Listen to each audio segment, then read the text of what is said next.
በሰባተኛው ሀገራዊ ምርጫ የሚሳተፉ ሀገር በቀል የሲቪል ማህበረሰብ ድርጅቶች በሚያደርጉት እንቅስቃሴ ነጻነታቸውና ገለልተኝነታቸው ላይ ጥያቄ ሊነሳባቸው እንደማይገባ የሕዝብ እንደራሴዎች ምክር ቤት የሕግና ፍትህ ጉዳዮች ቋሚ ኮሚቴ አሳስቧል። ቋሚ ኮሚቴው የሲቪል ማህበረሰብ ድርጅቶች ባለስልጣን የ9 ወራት እቅድ አፈጻጸምን በገመገመበት ወቅት ጨምሮም ድርጅቶቹ ለተደራጁለት ዓላማ ሀብታቸውን በሚገባ መዋላቸውን መቆጣጠር ይገባል ነው ያለው። አሁን ላይ 212 ሀገር በቀል የሲቪል ማህበረሰብ ድርጅቶች በምርጫ ሂደት ላይ እንደሚሳተፉ የገለጸው የሲቪል ማህበረሰብ ድርጅቶች ባለስልጣን በበኩሉ በተሰጠው ኃላፊነት መሰረት ክትትል እያደረገ መሆኑን ጠቅሷል። ሀና አብደታ ተጨማሪ አላት። የሲቪል ማህበረሰብ ድርጅቶች ባለስልጣን ባለፉት 9 ወራት ያከናወናቸውን ተግባራት ለሕግና ፍትህ ጉዳዮች ቋሚ ኮሚቴ አቅርበዋል። ተቋሙ ባለፉት 9 ወራት ከ200 በላይ ለሚሆኑ የሲቪል ማህበረሰብ ድርጅቶች የእውቅና ሰርቲፊኬት መስጠቱንና ከነዚህም ውስጥ 10 ያህሉ የውጭ ድርጅቶች መሆናቸውን ለሕዝብ እንደራሴዎች ምክር ቤት ለሕግና ፍትህ ጉዳዮች ቋሚ ኮሚቴ ገልጿል። ቋሚ ኮሚቴውም የቀረበለትን ሪፖርት መመልከቱን በመጠቆም የሲቪል ማህበረሰብ ድርጅቶች ሀብታቸውን ለሚቋቋሙለት ዓላማ መዋላቸውን መቆጣጠር እንደሚገባ በመግለጽ በዚህ ላይ እየተሰራ ያለውን ስራ ጠይቋል።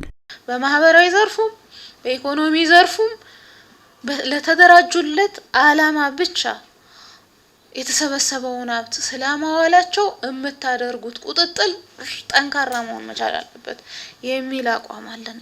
ይህን በተመለከተም የሲቪል ማህበረሰብ ድርጅቶች ባለስልጣን ዋና ዳይሬክተር ሳምሶን ቢራቱ በመስክና በዴስክ ክትትል ቁጥጥር ስራ እንደሚሰራ ተናግረዋል። ያው በየጊዜው በየአመቱ የሚካሄዱ ቁጥጥሮች አሉ። የፊልድ ኢንስፔክሽን እና የዴስክ ኢንስፔክሽኖች አሉ። ያንን ደግሞ በየአመቱ በሚያቀርቡት ሪፖርት ከመጣላቸው ሀብት አንጻር እየታየ የሚገመገምበት ሁኔታ ነው ያለው። እየተገመገመ ፊድባኩ ይሰጣቸዋል።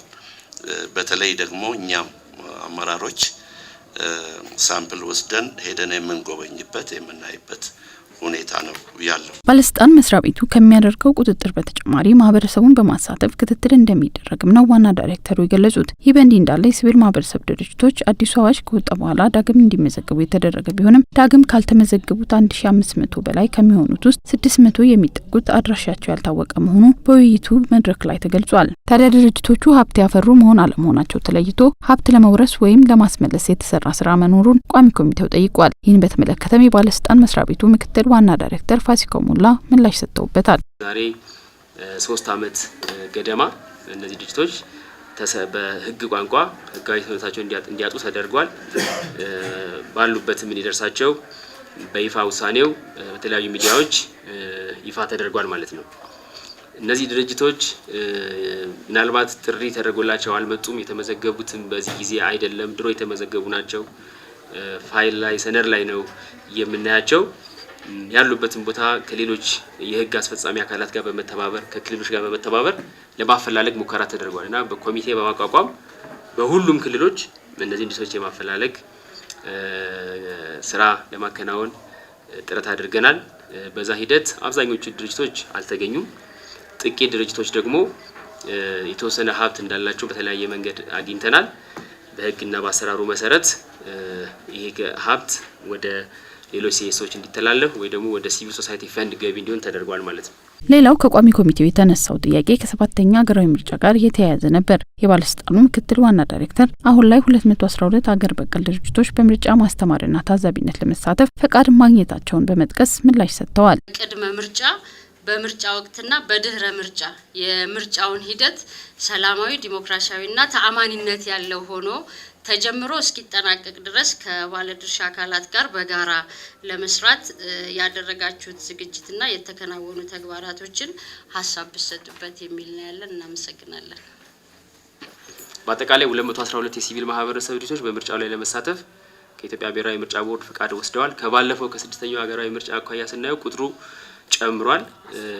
በጣም የተነቃቃ የሲቪል ማህበረሰብ ድርጅቶች እንቅስቃሴ እንዳለ መገንዘብ ችለናል። ማለት በንቃት ገለልተኛ ሆነው ሚናቸውን መውጣት እንዲችሉ ምቹ ሁኔታዎችን መፍጠር፣ ችግሮች ካሉ ችግሮችን መቅረፍ የባለስልጣን መስሪያ ቤቱ የቅድሚያ ተግባር ነው። ከዛ ባሻገር ግን በተቋቋሙበት ዓላማ በምርጫ ህግጋትና መርሆች መሰረት ስራዎቻቸውን ደግሞ እንዲያማከናወናቸውን በክትትል የምናረጋግጥ ይሆናል። እንግዲህ እቅድ አውጥተናል። እቅዱን ለመላው ሲቪል ማህበረሰቦች በዚህ ዘርፍ ላይ የሚንቀሳቀሱ አሳውቀናል። ቋሚ ኮሚቴውን በምርጫ ላይ የሚሳተፉ የሲቪል ማህበረሰብ ድርጅቶች ነጻና ገለልተኝነታቸው ጥያቄ ውስጥ ሊገባ አይገባም ያለ ሲሆን በዚህ ላይ በትኩረት እንዲሰራ አሳስበዋል። በሁለት መንገድ ፈቃድ አግኝተው ስራ ላይ መሆናቸውን አንስታችሁልናል። በመታዘብ ሂደትም በማስተማር ሂደትም እኛ የምንፈልገው ከነዚህ አካላት ምርጫውን ነጻ ሆነው ገለልተኛ ሆነው የሚደግፉበት ሁኔታ መፈጠር መቻል አለበት። የገለልተኝነታቸው ጉዳይ ጥያቄ ምልክት ውስጥ የሚያስገባቸው መሆን የለበትም። ጥንቃቄ መደረግ ያለበት እዚህ አካባቢ ነው። አንዳንዱ አላስፈላጊ ስራ ሊሰራ የሚችል ሊኖር ይችላል። አለ እያልን አይደለም። አሁን ባለን ግምገማ የምርጫ ካርድ ከመውሰድ ጀምሮ ወጥቶ ከመምረጥ ጋር በተገናኘ መሰራት ያለባቸው ስራዎች በአግባቡ እንዲደግፉ ማድረግ ያስፈልጋል። ፈቃድ ከወሰዱ በኋላ ወደ ስራ በአግባቡ መስራት ይኖርባቸዋል። በዚህ ረገድ የእናንተም ክትትል ጠንካራ መሆን ይኖርበታል። የሲቪል ማህበረሰብ ድርጅቶች ባለስልጣን አገልግሎቱን ለማሻሻልና ከተገልጋዮች የሚቀርበውን ቅሬታ ለመፍታት እየሰራ መሆኑን የገለጸ ሲሆን በቀጣይ 15 ቀናት የሚሰጣቸውን አገልግሎቶች ሙሉ በሙሉ ወደ ዲጂታል ስርዓት ለመቀየር ማቀዱንም ተናግሯል።